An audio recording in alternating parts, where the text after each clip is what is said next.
मेरे आत्मिक भाइयों और बहनों, मैं आपका इस आत्मा की आईना की ऑडियो बुक में तहे दिल से स्वागत करता हूँ। तो चलो जानते हैं और सुनते हैं इस ऑडियो बुक को। बहुत समय पहले की बात है। हिमालय की एक घाटी में एक वृद्ध साधु रहा करते थे। उनका नाम था ऋषि वरुण। लोग उन्हें आत्मा का ज्ञानी कहते थे, क्योंकि वे हर मनुष्य की आत्मा को देख सकते थे। एक दिन एक घमंडी राजकुमार आया, जो युद्धों में विजयी होकर खुद को परम शक्तिशाली समझता था। वह ऋषि के पास आया और बोला, हे ऋषि, कहते हैं आप आत्मा को देख सकते हैं, तो मुझे बताओ मेरी आत्मा कितनी महान है। ऋषि मुस्कुराए और बोले, राजकुमार, यदि तुम सच में अपनी आत्मा को देखना चाहते हो तो उस गुफा में जाओ। वहाँ एक आईना रखा है, लेकिन वो साधारण नहीं है। उसमें तुम्हारी आत्मा का प्रतिबिंब दिखेगा। और कहते हैं कि राजकुमार वहाँ गया। गुफा में जाकर जैसे ही उसने आईने में झांका, उसकी आंखें फटी रह गईं। उसे वहाँ एक दरिद्र चेहरा दिखा। लाल आंखें, कुटिल मुस्कान और अहंकार से भरा चेहरा। उसने क्रोध में आकर आईना तोड़ना चाहा, मगर तभी वहां ऋषि वरुण पहुंच गए।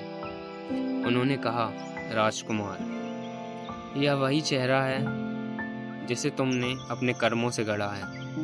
आत्मा का रूप कोई जन्म से नहीं लाता, वह बनता है हर विचार, हर कर्म, हर भावना से। राजकुमार की आंखों से आंसू बहने लगे थे। वह ऋषिवर से पूछता है कि तो क्या मैं इसे बदल सकता हूँ? ऋषि बोलते हैं, हाँ, आत्मा का आईना रोज साफ किया जा सकता है, सेवा से, नम्रता से, प्रेम से और सत्य से। साधु बोलते हैं, सेवा और नम्रता से तुम परिचित हो, पर प्रेम और सत्य से नहीं। साधु बोलते हैं कि प्रेम वह है जिसमें तुम साक्षी भाव में पहुंच जाओ, जिसमें तुम करता न रहो, वह प्रेम है। और सत्य वह है जिसमें तुम साक्षी हो जाओ। वह बताते हैं कि इन दोनों में भी अंतर है, प्रेम और सत्य में। वह बोलते हैं कि प्रेम में तुम साक्षी भाव में पहुंच जाओ और सत्य में तुम साक्षी हो जाओ।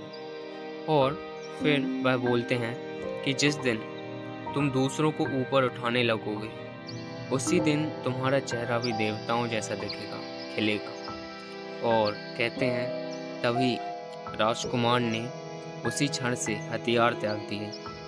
बरसों तक सेवा, ध्यान और विनम्रता से उसने अपने आप को बदला। जब वह फिर से उस आईने में गया और देखा, इस बार वहां एक तेजस्वी प्रकाशमान आत्मा थी। हमारी आत्मा का स्वरूप हमारी सोच, भावना और कर्मों से बनता है। यह कहानी हमें यही सिखाती है। और वे साधु वे यही सिखाते हैं। वे कहते हैं कि आत्मिक रूप ही सच्ची पहचान है। अगर हम सच में बदलना चाहें तो हर एक दिन एक नई शुरुआत हो सकती है। आपने इस ऑडियो बुक को यहाँ तक सुना, इसके लिए मैं आपका तहे दिल से धन्यवाद देता हूँ।